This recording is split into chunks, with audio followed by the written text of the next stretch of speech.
Bonne fin d'après-midi, tout le monde. Au lendemain de la démission du premier ministre, les tractations vont bon train à Québec. Des ministres du cabinet Legault remercient publiquement leur chef et ajoutent du même souffle qu'ils sont en réflexion pour le remplacer. Si personne n'annonce encore ce soir clairement ses couleurs, plusieurs noms circulent. Certains résonnent un petit peu plus fort que d'autres. On ira d'ailleurs en analyse avec Alain Reyes dans un instant. Mais d'abord, Lily, des ténors du gouvernement ne cachent pas leur intérêt pour la course. Oui, Marie-Claude, on ne sait pas encore comment ni quand va se dérouler cette course à la chefferie, non plus quelles seront les règles.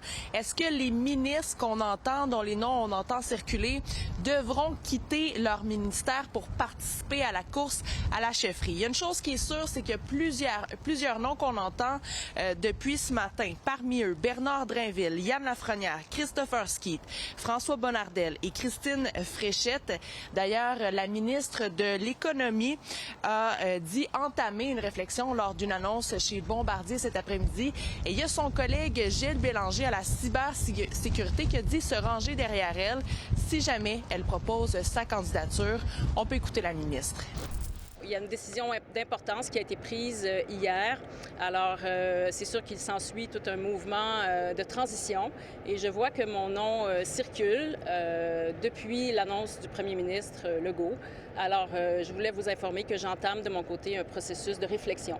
Donc, je vais discuter avec mes proches, je vais discuter avec mes collègues, également avec les acteurs d'importance dans la société et prendre le pouls pour la suite des choses. Donc, je voulais vous en informer et je vous donnerai en fait le fruit de cette réflexion au cours des prochains jours. Je vous ai parlé un peu plus tôt de Bernard Drainville. Eh bien, le ministre de l'Environnement et le ministre des Forêts, de la Faune et des Parcs, Jean-François Simard, ont laissé entendre un peu plus tôt aujourd'hui qu'ils laissaient la porte ouverte. On veut rester prudent juste avant cette course. Je propose de les entendre. Pour ce qui est de prendre une décision pour la suite des choses, je redis que je ne suis pas là. Présentement, je ne suis pas là. À ce stade-ci, je n'ai pas de réponse définitive à vous donner. J'ai beaucoup d'amis, certains m'encouragent, et puis il faut penser à ça. Mais pour l'instant, d'abord, moi, j'ai encore un peu le deuil à faire du départ de François Legault, qui est un ami, comme vous le savez, de 30 ans. Moi, j'ai été son premier adjoint parlementaire lorsqu'il a été nommé ministre de l'Éducation. On a cofondé ensemble la coalition Avenir Québec il y a 14 ans. Et justement, Lily, il y avait encore beaucoup de réactions aujourd'hui à la suite du départ de M. Legault. Oui, tôt ce matin, l'ancien ministre de la Santé, Christian Dubé, a reconnu qu'il y a eu des divergences avec le premier ministre. On peut penser aux négociations avec les médecins cet automne, mais il a reconnu sa force de caractère. Et il y a aussi le premier ministre du Canada, Mark Carney, qui a fait une publication pour dire, en fait, qu'il reconnaissait son travail et il lui a souhaité bonne chance pour la suite. Merci beaucoup, Lily. Alain et Lily a présenté plusieurs aspirants potentiels. Est-ce qu'il y en a un, selon toi, ou une qui ressort du lot? Bien, c'est clair à mes yeux que Christine Fréchette a le profil parfait d'avoir une femme dans la course, une future chef du parti. Ça ferait tout un contraste avec François Legault parce qu'un des défis du prochain chef, ça va être de faire la cassure avec le passé qui a emmené la CAQ dans les bas-fonds des sondages et d'emmener une nouvelle image, une nouvelle vision pour la CAQ qui va pouvoir se recentrer sur un discours plus de centre-droit, nationaliste, clair. Donc, Christine Fréchette fait partie clairement des prétendantes. Elle a un CV extraordinaire. Le travail qu'elle a fait, je pense, est reconnu par tous. Moi, je pense à Sonia Lebel aussi, qui a un parcours presque sans tâche, qui a réussi à bien recoller les pots après le passage de Bernard Drainville en éducation.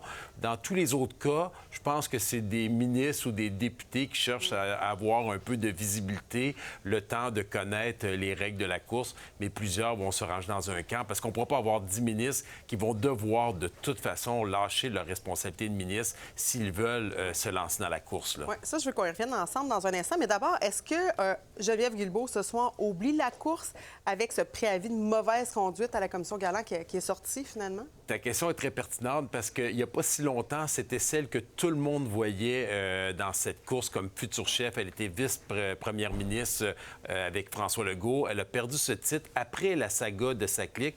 Et avec ce qui est arrivé aujourd'hui, ce blâme qui s'enligne, qui va arriver très bientôt, je pense que la plupart des militants, des ministres, des députés ne voudraient pas dans un mois en pleine course qu'une des candidates fasse en sorte que ça devienne le sujet de discussion. Ça clique, Nordvolt, les déficits astronomiques du gouvernement font partie des éléments qui ont fait mal à François Legault dans sa fin de régime. Là. Bon, parlant de la course qui s'en vient, est-ce que je comprends, Alain, qu'il y aura des choix déchirants qui s'en viennent pour certains ministres s'ils veulent se lancer? Puis pourquoi qu'il faudrait qu'ils abandonnent leur ministère? Oui, bien, imagine, Marc-Claude, on s'en va dans une course à la chefferie, il faut faire le tour du Québec, il faut aller rencontrer les gens sur le terrain, il faut participer à des cocktails de financement, des rencontres d'organisation, aller voir des leaders de la communauté qui sont prêts à les supporter, à les appuyer, faire des conférences de presse. En même temps, de jouer son rôle de ministre pour faire tourner le gouvernement, c'est presque impensable. Il y a les rencontres des ministres aussi. Est-ce qu'il y a une question éthique à travers tout ça? Il y a une question éthique aussi qui se rajoute. Cela étant dit, peut-être qu'ils vont vouloir laisser l'opportunité, mais ça serait très malvenu. J'ai jamais vu ça.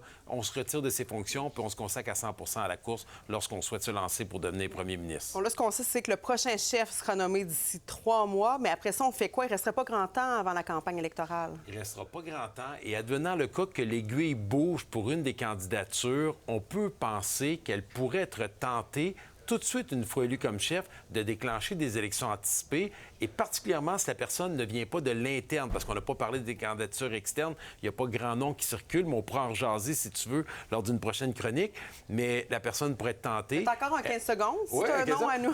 C'est drôle parce qu'un des noms qui ressort, qui est un peu inattendu, qu'on n'a pas vu passer, c'est Olivier Primo, celui qui fait des chroniques culinaires sur la poutine, mais qui est très connu sur les réseaux sociaux, un homme d'affaires, donc qui pourrait aller attirer une clientèle qui est plus proche du Parti conservateur, plus de centre-droit de l'ancienne ADQ, clairement qui changerait la donne dans une course à la chefferie avec un candidat interne. Ça va être intéressant à suivre tout ça. Merci beaucoup, Alain. Ça fait plaisir.